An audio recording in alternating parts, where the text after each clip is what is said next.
Stéphane Roux, bonjour. Tu es cette année ici pour la 21e édition du Festival du film de fiction de La Rochelle. Ouais. Comment tu vas depuis un an? Waouh, super bien. Super bien. J'ai eu une belle année théâtrale en grande partie, puisque j'étais sur cette magnifique pièce, magnifique comédie Silence on tourne, écrite par Patrick Hautecoeur et Gérard Silveras. J'avais un rôle extraordinaire et très original. Voilà, qu'on a joué pendant 3 ans, et cette année on avait encore des dates tournées, et puis on jouait à Paris au Théâtre Fontaine. Voilà, on a fini fin juin. J'ai eu quelques tournages aussi pendant l'année. J'ai la chance aussi de faire des voix de jeux vidéo, du doublage, des docus, voilà, des voix de pub, ça c'est assez chouette. Et puis je reviens cette année, alors à la fois en tant que comédien avec l'envie de faire plus d'images. Donc j'ai prévenu mon agent Julie Chen que j'embrasse et à qui je rends un hommage appuyé et ému. Voilà, que je mettais de côté le théâtre, je prends une année sabbatique, peut-être 2, on verra comment les choses évoluent, mais j'ai envie de sortir de ma zone de confort, puisque ça fait 25 ans que j'ai la chance de gagner ma vie en grande partie comédien de théâtre, et j'ai envie de faire plus de télévision et de cinéma. Voilà. Et la deuxième chose, c'est que j'ai aussi envie de retrouver du temps, donc c'est bien de récupérer mes soirées et mes week-ends, pour développer mes projets en écriture, que ce soit pour le théâtre et surtout pour le cinéma, ou la télévision, on verra. Voilà, je suis en train de mettre la dernière main à un séquencier de long métrage. J'ai écrit, produit, réalisé 4 courts métrages ces dernières années. J'en ai 2 dans le tuyau là, que je vais faire cet automne, cet hiver. Et le long, qui est vraiment un beau projet. Voilà, dès que j'aurai terminé le séquencier, je vais l'envoyer à des copains producteurs et puis on va voir quoi. Et cette année d'ailleurs, tu es venu à ce festival, mais tu n'es pas venu tout seul. Ah non, je suis venu avec ma bande, mon team, mon crew, mes actrices. Notamment donc Joëlle Haddad Champérou, qui est un peu mon actrice favorite, que j'ai fait déjà tourner dans 2 de mes courts-métrages. Et le deuxième, qui s'intitule Teshuva, qui part en festival en ce moment. Et en fait, c'est un 13 minutes, mais ça va devenir un long métrage. D'accord. On a très envie de faire un long. Salut Steph. Ça va? Excusez-nous. Hein. Ouais, il n'y a pas de mal. Ah bah tiens, on se connaît, je t'en prie. Voilà. Il danse très bien, ça. Oui, j'ai vu. Je sais pas si c'était bien de le dire. Et voilà, et je suis venu avec Roxane Michelet aussi, qui est une merveilleuse actrice et tout. Voilà. Non, parce que c'est important de s'entourer de gens, d'abord humainement valables, et des gens évidemment de qualité artistiquement. Et moi je veux savoir comment t'es devenu comédien d'ailleurs, d'où t'es venu cette envie? Alors je vais essayer de faire très court. J'étais parti pour être journaliste. Ouais. J'étais pigiste à Paris Match. Quand j'étais étudiant, j'ai fait licence de droit, licence de journalisme, Sciences Po.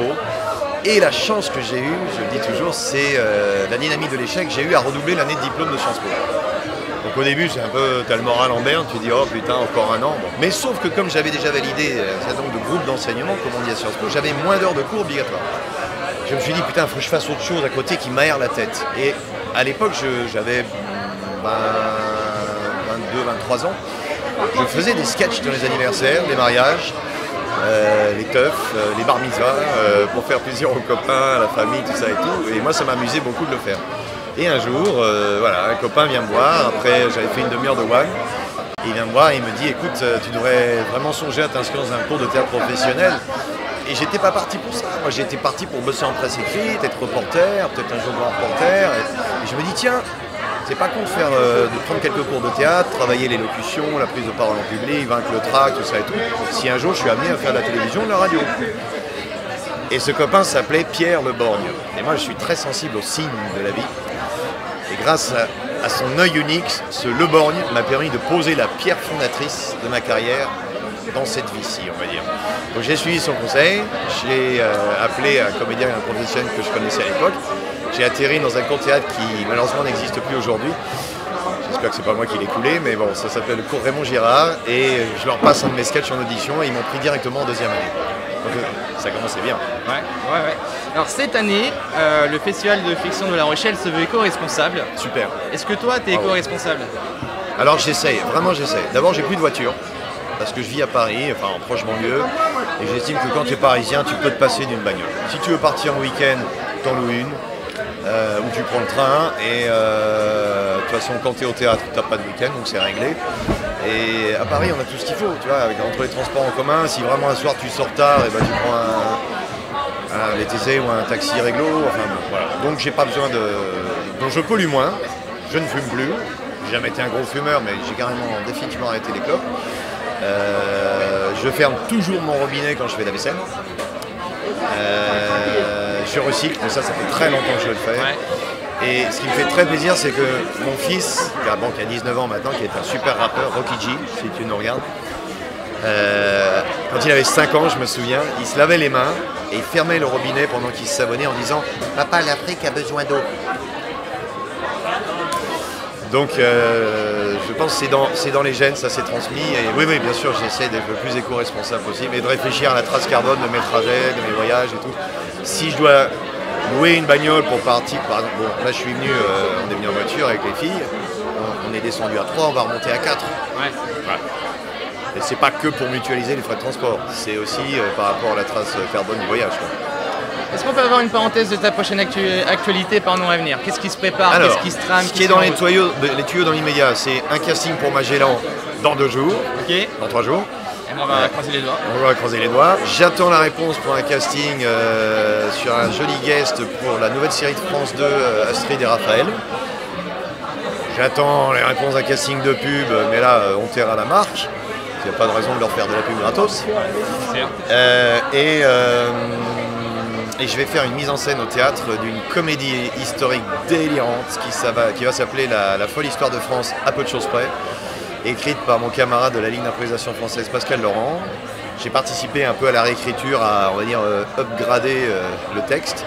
Et voilà, on a fait déjà une lecture devant un gros producteur parisien qui est tout à fait intéressé. Il a dit moi je coproduis, donc voilà, on va refaire une lecture pour trouver des coproducteurs. Et en principe, je devrais faire la mise en scène, soit à Paris, soit à Création Avignon 2020. Voilà. Et puis 2 courts-métrages cet automne, un pour le Nikon, et je veux absolument faire le 48 Heures Film Project. Parce que le challenge de écrire, réaliser, monter, livrer un film court, avec en plus des contraintes de lieu, je sais pas, tout. Moi je trouve ça génial.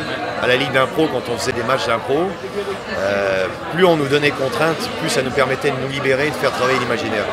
En fait, je me rends compte que j'aime travailler sous contrainte. Quand j'ai 6 mois devant moi pour écrire un texte, je m'y mets 2 jours avant de le livrer. Voilà, mais ça va changer. Ok. Merci beaucoup Stéphane d'avoir répondu à nos questions. Je te souhaite bien évidemment une excellente fin de festival, que c'est le dernier jour déjà. Ouais, et ça va super vite. J'adore ce c'est festival. passé très vite. Et je reviendrai. C'est la 3e fois, j'étais là en 2015, l'an dernier. Et je vais essayer de le faire tous les ans. Et avec l'espoir que l'an prochain, je serai sur le plateau, ou en tant que réalisateur, ou en tant qu'acteur. Mais voilà. Et ben, on reviendra l'année prochaine voir ça alors. Génial. Merci à toi Stéphane. Merci à vous. Bonne fin de festival.